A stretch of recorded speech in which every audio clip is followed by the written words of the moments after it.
શીખ એટલે સમજણ, શિખામણ. આપણે કહીએ છે ને, શીખ એટલે સમજણ, એક શિખામણ. જે ખરેખર મને જે મળ્યું છે આજે તમને પણ એ આપું જ છું ને. ઘર કેવા હોવો જોઈએ, કુટુંબ કેવું હોવું જોઈએ, બાળકોને સંસ્કાર પાયામાંથી ગર્ભમાં આપો તમે સંસ્કાર.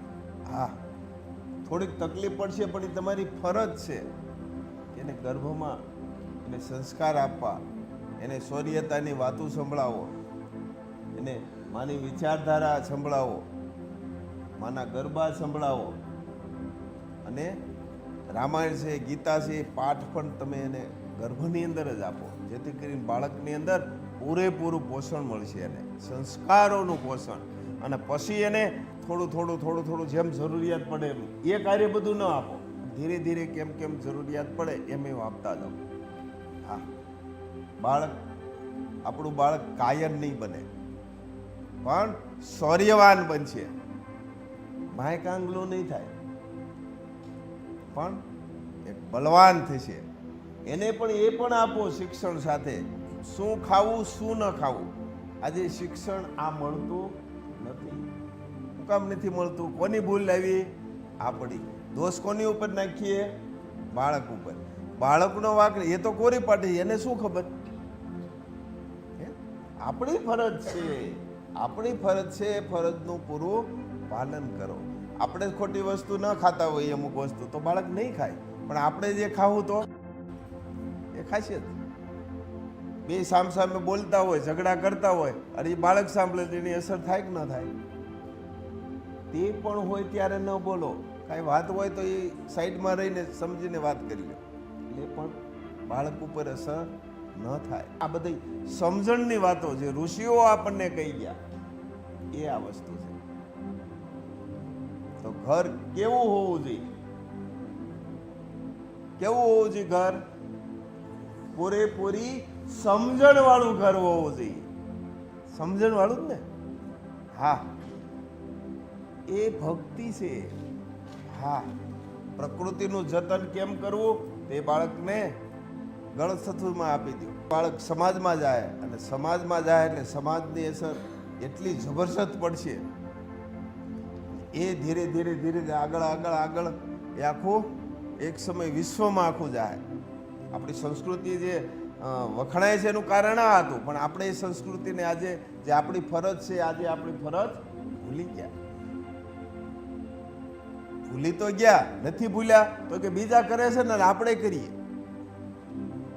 નથી પણ ભૂલ્યા, પણ હવે કે બધા આમ કરે. સમય બદલી ગયો, સમય બદલી ગયો. ખરેખર સમય નથી બદલ્યો, પણ આપણી વૃત્તિઓ બદલી ગઈ. જે સંસ્કૃતિનું જે પહેલો પાયો જે આ હતો તે ભૂલાઈ ગયો. મારે કરીને સમાજને બતાવવાનું, એના બદલે બીજાનું જોઈને આપણે કરવા માંડ્યા. અને આચરણ છે ને એ શ્રેષ્ઠ વસ્તુ છે. અહીંયા આનંદ આવશે,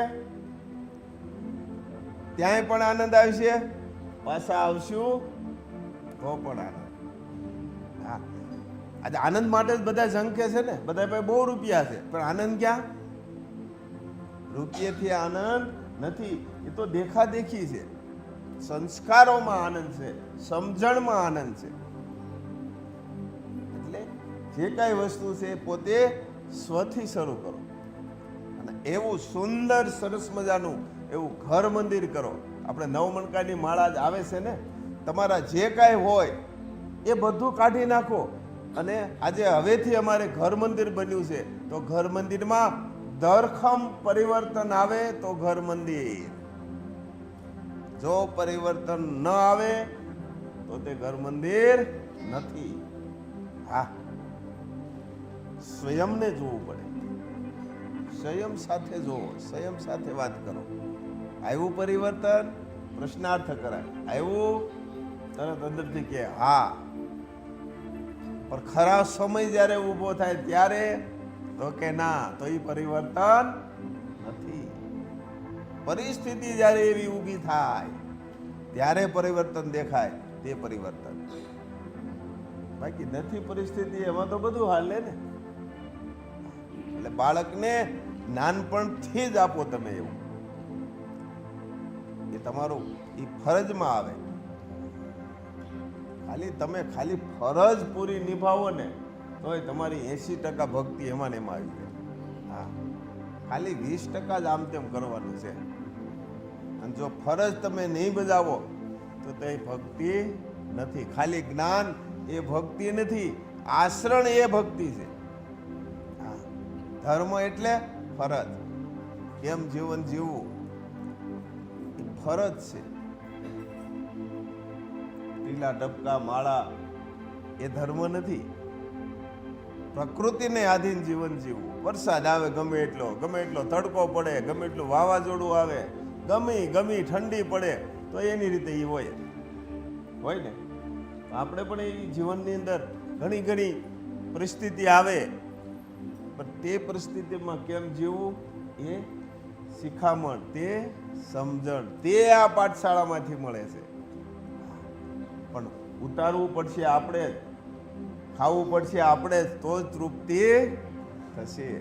જો તૃપ્તિ બીજાનું જોઈશું તો તૃપ્તિ નહીં થાય.